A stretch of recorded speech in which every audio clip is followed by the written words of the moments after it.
चलिए देखिए दूसरा प्रश्न है, ठीक है, बहुत आसान प्रश्न है। देखिए प्रश्न कह रहे हैं चित्र में दिए गए परिपथ में बिंदु P व Q के बीच कुल प्रतिरोध बताइए। ये चित्र दिया गया है जिसमें इधर अर्थिंग की गई है, इधर भी अर्थिंग की गई है, और कह रहे हैं कि P और Q के बीच में आप कुल प्रतिरोध बता दीजिए, तुल्य प्रतिरोध बता दीजिए।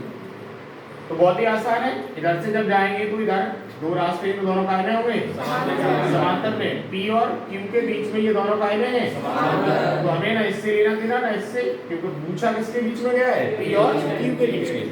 तो जब P और Q के बीच में पूछा गया, ये दोनों समांतर क्रम में हैं, तो इन्हीं दोनों का तुल्य प्रतिरोध निकाल लीजिए। तो क्या होगा तुल्य प्रतिरोध, 1/r तुल्य बराबर 1/r पहला वाला प्लस 1/r दूसरा वाला, तो कितना हो गया 2/r। उल्टा कर दीजिए तो r तुल्य मिल जाएगा, r तुल्य बराबर कितना हो गया r/2। This is the answer, note कर लीजिए, ठीक है, वीडियो को रोक लीजिए। चलिए देखिए एक और प्रश्न है, इनकी वैल्यू दे रखी है, ये 3 ओम का है, ये भी 3 ओम का है, ये 3 ओम का है, ये भी 3 ओम का है, और ये 6 ओम का है। ओके, तो देखिए प्रश्न में कह रहे हैं संलग्न चित्र में बिंदुओं A तथा D के बीच तुल्य प्रतिरोध बताइए। A तथा D के बीच 4 ऑप्शन दे रखे हैं आपके पास, 5 ओम, दूसरा दे रखा है 4 ओम, तीसरा दे रखा है 3 ओम, और चौथा दे रखा है 2 ओम। इन्हीं में से एक आंसर है। प्रश्न कह रहे हैं कि A तथा D के बीच, A तथा D के बीच, तो मैंने आपको पढ़ाते समय एक खास बात ये बताई थी कि जब A और D उसी पॉइंट पे आ रहे हो तो इन्हें थोड़ा सा दूर कर लो ताकि आराम से सॉल्व हो जाए। तो D मान लो यहाँ पर है और A मान लो थोड़ा दूर यहाँ पर, इससे प्रश्न को सॉल्व करने में आसानी होगी, ठीक है। तो देखिए कैसे करेंगे वो देख लीजिए। A और D को देखिएगा, A से चलेंगे तो ये 3 रास्ते, तीनों कायने होंगे समांतर में, ये बात सही है। ऐसे ही आप यहाँ से चलेंगे तो ये दोनों कायने हैं समांतर में, लेकिन एक एक जगह से सॉल्व करना शुरू करिए। पहले ये देखो किसी ब्रांच पे श्रेणी तो नहीं बन रही, तो ऊपर वाली में श्रेणी बन रही है, तो उस वाली में ये दोनों कायने हैं, ये दोनों श्रेणी क्रम में हैं, 3 और 3 6। तो अगला जो डायग्राम बनेगा डायरेक्ट बना दूं, चलो बना देता हूं। एक ये वाला देखते नहीं हो, इधर से ये,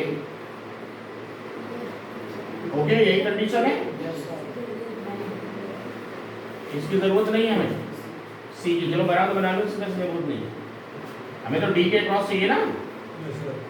तो ये कितने का हो गया 6 ओम, और ये भी कितने का 6 ओम, वैसी जरूरत नहीं से डालो, ओके। और ये तीनों कितने के थे 3 ओम और ये 3 ओम। अभी भी ये दोनों ब्रांच कायने हैं समांतर क्रम में, ठीक है। जब समांतर क्रम में है तो इनको भी क्या कर लो, एक बना लो। 1/r बराबर होगा 1/6 प्लस 1/6 मतलब 2/6, 2/6 मतलब 1/3, यानी r बराबर 3 ओम, ओके। तो जब इन दोनों को वही कर दिया हमने तो 3 का हो गया, तो एक को मिटा दो और दूसरे को कितने का लिख दो 3 का। ये बात समझ में आ गई, इससे लिख दीजिए 3 ओम। अब देखिएगा कहीं श्रेणी तो नहीं बन रही दोबारा से, तो देखो बन रही है, ये दोनों श्रेणी क्रम में है, देखो ये दोनों कायने हैं श्रेणी क्रम में है, ये श्रेणी में तो डायरेक्ट जुड़ जाएंगे, तो एक को मिटा दीजिए और दूसरे को कितने का कर दो 6 का, तो इसे 6 का बना दीजिए, ये 6 ओम हो गया, ये 6 ओम और ये 3 ओम, अब दोनों कायने हैं समांतर क्रम में। तो अब आ जाएगा 1/r तुल्य, अब तो पूरा घरी होके एक हो रहा है ना, 1/3 प्लस 1/6, इसे 2/6 लिख सकते हैं, 2/6 प्लस 1/6 मतलब 3/6, 3/6 मतलब 1/2, उल्टा कर दो तो R तुल्य बराबर हो जाएगा 2 ओम। इसका मतलब आंसर कौन सा हुआ? D option is correct. ठीक है, देखिए एक और प्रश्न है आपके सामने। प्रश्न में कह रहे हैं कि दिए गए चित्र में बिंदुओं ए व बी तथा ए व सी के बीच तुल्य प्रतिरोध ज्ञात कीजिए। यानी पहले निकालना है ए तथा बी के बीच में, पहले नंबर पे निकालना है ए तथा बी के बीच में, और दूसरा निकालना है ए तथा सी के बीच में तुल्य प्रतिरोध ज्ञात करना है। तो देख लीजिए, बहुत आसान है। मैंने आपको ये बताया था कि प्रतिरोध जिन दो बिंदुओं के बीच में पूछा जाए, प्रतिरोध यानी तुल्य प्रतिरोध जिन दो बिंदुओं के बीच में पूछा जाए, केवल उन्हीं दो बिंदुओं को रखिए, बाकी को ऐसे मानो है ही नहीं। जैसे पहला मैं सॉल्व कर रहा हूँ ए और बी के बीच में, तो मैं ए और बी को रखूंगा, बाकी सी और डी को इस वक्त हटा दूंगा। सही है, तो सी डी को इस वक्त क्या कर दो, हटा दो। जब जरूरत पड़ेगी और सी के बीच की, तो ए और सी वाला रख लेगा, बाकी हटा दे। तो ए सी और डी मैंने गायब कर दिया। अब देखो ए और बी के बीच में पूछा गया है, तो इनको थोड़ा दूर कर लो ऐसे, ये बी हो गया और ये ए हो गया। अब आसानी से पहचान जाएगा। ओके, देखिए ए से चले तो कितने रास्ते हैं? तीनों कायम होंगे समांतर। पहले ये देखो किसी ब्रांच में श्रेणी तो नहीं बन रही, तो देखो ये बन रही है, ये वाली, ये क्या है? श्रेणी क्रम में। जब श्रेणी क्रम में है तो श्रेणी क्रम में प्रतिरोध सीधे जुड़ जाते हैं, सीधे जुड़ जाते हैं, तो 2 और 1 3। तो यहाँ पर इसको हटा के किसका बना दो? 3 का। तो 1 को हटा लेते हैं, बस ऐसे बता देता हूँ। देखो बार बना दिया, और ये कितने का कर दिया? 3 का। 2 और 1 3। अब फिर से देखिए, ये दोनों काय में हैं? समांतर में हैं। बोलो। तो जब ये दोनों समांतर में हैं, समांतर क्रम वाले सूत्र से इन दोनों को एक बना दो। 1/r बराबर 1/3 प्लस 1/3 मतलब 2/3। 2/3 मतलब 3/2। 3/2 मतलब 1.5। ओके, इसका मतलब इन दोनों में से किसी एक को बिठा दीजिए, इसको बिठा दो, और ये कितने का रह जाएगा? 1.5 का। ओके, फिर से देखो कोई श्रेणी तो नहीं बन रही, तो देखो ये दोनों श्रेणी में ही वाली, 1 और 1.5 कितना हुआ? 2.5। 2.5 इस वाले को हटा दो, तो ये कितने का हो जाएगा? 2.5 का। श्रेणी क्रम में तो डायरेक्ट जुड़ जाते हैं ना। अब देखो ये दोनों काय में? समांतर में। 2.5 को आप बट्टे में लिख लो तो जल्दी सॉल्व हो जाएगा। 2.5 का मतलब कितना होगा? 25/10। 25/10 मतलब 5/2। सही है ना? तो देखिए अब 1/r तुल्य बराबर होगा 1/r1, यानी कि 5/2। बोलो।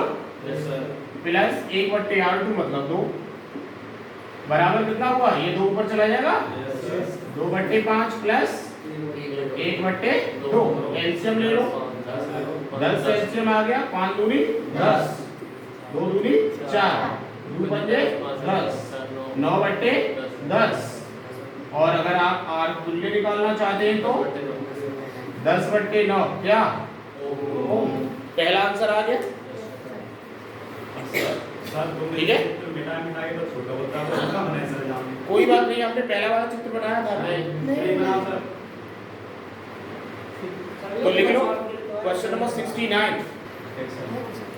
तो देखिए अगला जो इसी का दूसरा पार्ट है, अब की बार पूछा है तुल्य प्रतिरोध ए और सी के बीच में। जब ए और सी के बीच में पूछा है, तो मैंने बी और डी को क्या कर दिया? हटा दिया। तो देखिए कैसे निकालेंगे, ये तो बहुत ही आसान होगा। पहले पहचान लीजिए कौन सी ब्रांच श्रेणी क्रम में है और कौन सी समांतर क्रम में है। देखिए ए से आप चले तो कितने रास्ते हैं? 3। तीनों काय में होंगे? समांतर में। लेकिन समांतर में कोई ऐसी ब्रांच तो नहीं जिसमें कोई 2 श्रेणी क्रम में बढ़ रहे हो। तो देखो ये दोनों श्रेणी क्रम में है, ये दोनों काय में है? श्रेणी में है। ये श्रेणी बढ़ रही है। इधर ये दोनों काय में है? ये भी श्रेणी बढ़ रही है। श्रेणी में प्रतिरोध क्या हो जाते हैं? सीधे जुड़ जाते हैं। सीधे जुड़ जाते। तो 2 और 1, इसका मतलब यहाँ जो प्रतिरोध लगाऊंगा वो कितने का होगा? 3 ओम का। और इधर 2 और 1 3, तो यहाँ पर भी कितने का होगा? 3 ओम का। और ये 3 वाला, ये 3 वाला और ये 3 काहे हो जाएंगे? समांतर क्रम में। तो अतः 1/R तुल्य सीधे सीधे निकल आएगा 1/3 ओम ये वाला, 1/3 ओम, चलो इसे हटा दो, ये वाला प्लस 1/3 ये वाला, 1/3 1/3 तो 3/3 मतलब 1/1 उल्टा कर दो तो R तुल्य बराबर कितना आ गया?